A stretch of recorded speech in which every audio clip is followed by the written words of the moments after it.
Nintendo Game Boy Advance, a handheld with a library that consisted primarily of ports and remakes of classic games, sequels to classic games, and everyone's favorite, movie licensed games!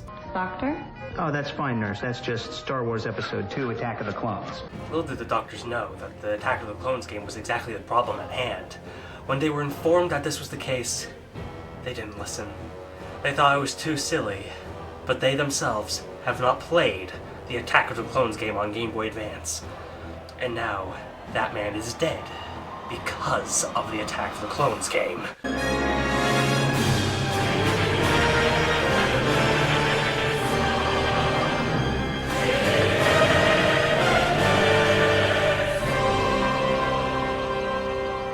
This was also the first system that I ever owned, receiving it as a Christmas present back in 2001. As a result, I played a lot of movie licensed games as a kid.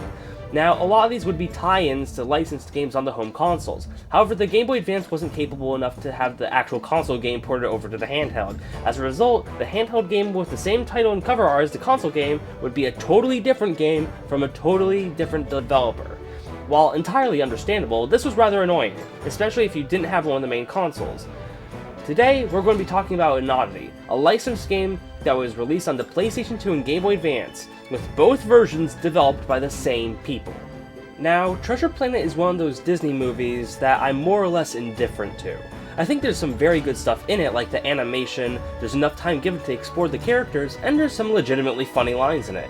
However, with all that going for it, it really doesn't engage me too much, especially in comparison to some of the other Disney films, and I find it to be rather forgettable. Oddly enough, the Game Boy Advance game left a stronger impression on me than the movie itself. Both the PlayStation 2 game and the Game Boy Advance game were developed by Bizarre Creations, a company that started off making Amiga games under the title Raising Hell Software, but they had to change the name when starting to make games for consoles. Again, I just find it bizarre to see just how much of what I played as a kid traces back to the Amiga. I played the Rogue Squadron games a lot as a kid, and those were developed by Factor5, who is one of the most well-respected developers for the Amiga, largely due to the amazing Turrican series. I got Shrek Extra Large as a Christmas present the year I got my GameCube, and that was by DICE, who worked on Pinball Fantasies and Pinball Illusions. People in the Amiga community often talk about the port of Pac-Mania, with the arcade original being one of my favorite Pac-Man games growing up, though the Amiga port is still very good. And now we have this. So without further ado, let's talk about Treasure Planet. I'll talk about the Game Boy Advance game first, as that's the one I had as a kid, and then I'll talk about the PlayStation 2 game after that. The graphics in the game are superb for the Game Boy Advance. The sprites are very well animated, the backgrounds are gorgeously drawn, and the attention to detail is pretty damn good. As a kid, I would just explore the first hub area and just soak in the atmosphere along with observing everything going on in this world. Now that I'm older, I've seen games that handle this stuff better, but even with that, I'm still rather impressed with what they accomplished, and I can't think of another Game Boy Advance game that left that effect on me. This game also uses full motion video from the movie, which blew my mind as a kid, which might sound silly to my younger viewers, but it was impressive enough back then. Then we have the sound. The sound design itself is pretty good with appropriate sound effects corresponding to respective actions. However, the music is what steals the show. This is some of the best music you'll ever hear come out of that little speaker.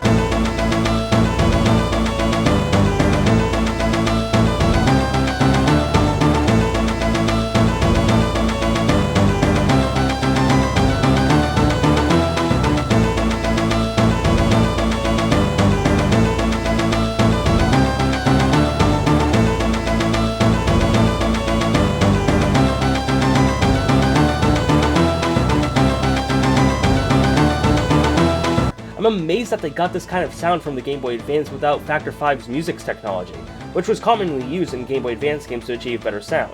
I say this because this game has some of the best sound I've ever heard from a Game Boy Advance game.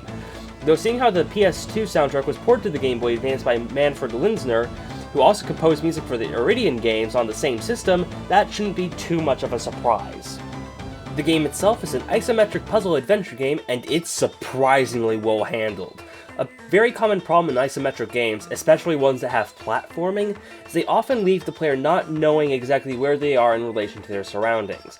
And it's very clear that Bizarre Creations recognized this and went out of their way to make sure that the player is aware at all times, even with platform jumping, which is where most of these games fail the hardest. There is the very rare hiccup, but for the vast majority of the time, this isn't a problem at all. As for the puzzles, they're also very well handled. They often center around your ever-growing arsenal of morph abilities, and the puzzles themselves, while fairly simple, are very intelligently laid out. The first morph ability you get is a morph can, which allows you to freely move with the camera around the room and analyze the clearly established variables and put the figurative puzzle pieces together inside your head before even having to do anything else. This is a great idea, and it works beautifully with this game, as the puzzles are largely confined to a single room each. In the occurrence where the puzzle expands beyond a single room, the game still goes out of its way to give the player enough material to work with. I often have two complaints about puzzle solving in the game. The first being you can't be realistically expected to put a puzzle together if the pieces are invisible and scattered all over the room. The game should establish what the puzzle pieces are in some way, leaving the thought exercise to come from putting the pieces together instead of having it be a giant guessing game of desperation.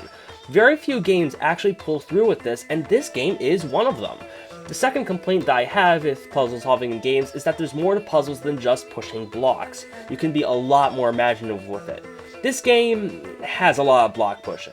Thankfully, the block pushing is satisfying because everything is so intelligently laid out, but there could have been more variety. I'm not saying that there isn't variety in this, I just could have used more of it. Really, the only game that impressed me with how imaginative its puzzles were was the Haunted Mansion.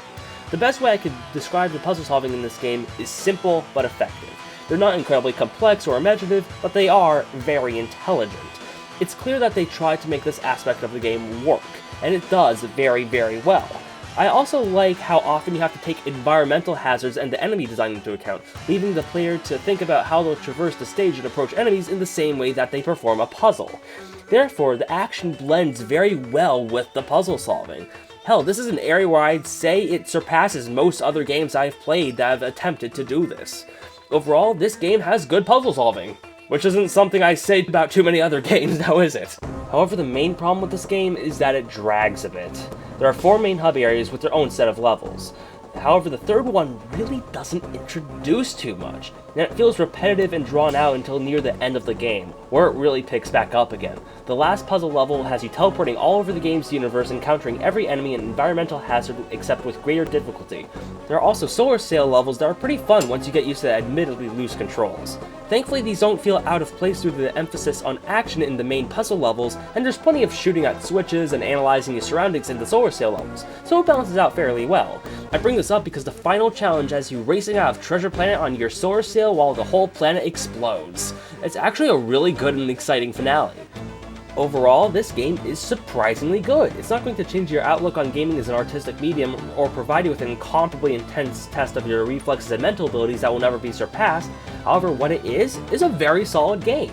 If you're walking around a used game store that sells Game Boy Advance games and you see this for like $6 or so, I'd take this game into account, especially if this sort of thing appeals to you.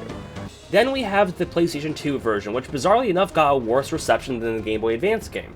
Seriously, how many times has this happened? However, seeing how some of the official press reviews are some of the most laughably bad I've seen in a while, I'm going to push them to the wayside and just look at the game on its own. The graphics are fairly good. The environments especially are pretty well modeled, and the vehicles are very nice to look at as well. However, the character models look a little off. I know it's hard to transition 2D characters into 3D models and have it look natural, but it ends up feeling a little distracting at times. The sound design is just as good here as it was in the Game Boy Advance game, and the music, holy shit. This is one of the best soundtracks I've ever heard on the PS2, even including multi-platform games. All of the songs from the Game Boy Advance game are here and in full CD quality, which in of itself was a good enough reason for me to pick this up, in addition to even more music. As a whole, the music really reminds me of games like Super Mario Galaxy and Pac-Man World 2 in the sense that it's just so bizarre and yet immensely welcome to hear orchestral music this insanely epic in a 3D platformer.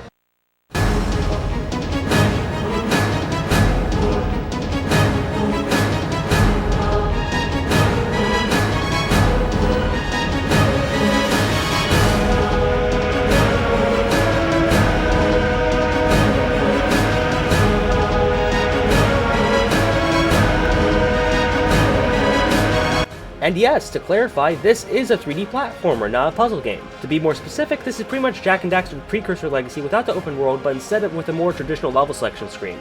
That's the same kind of platforming and combat, the controls are bizarrely similar, a couple of objectives are virtually identical, and even the health system is the same. If you've played Jak and Daxter, this game is going to be very familiar to you very quickly. However, even with that, the game still has its own identity, just not as much as the Game Boy Advance game.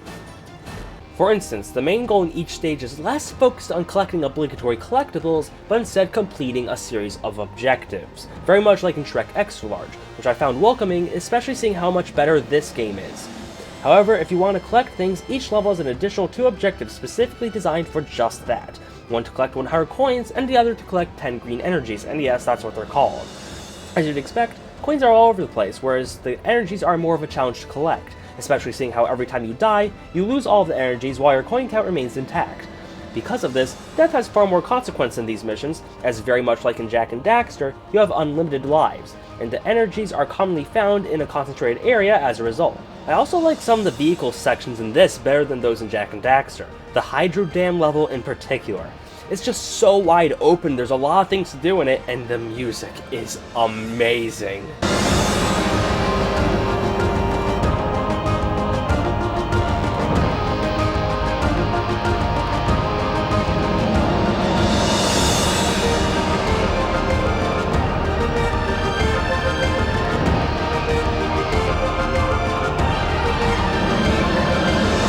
Level design also has some decent variety, and they do play around with the subject material enough to provide a more fun game, very much like the Game Boy Advance version.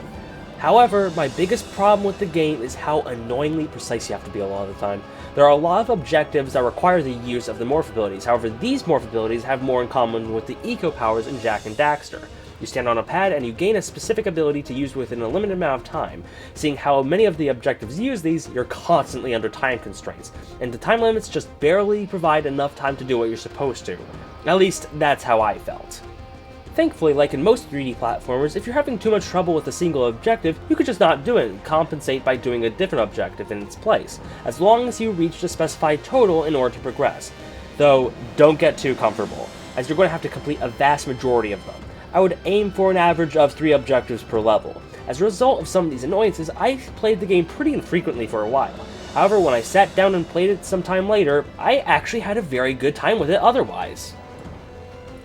Overall, I would say that this game is good. Not amazing, not terrible, but decent.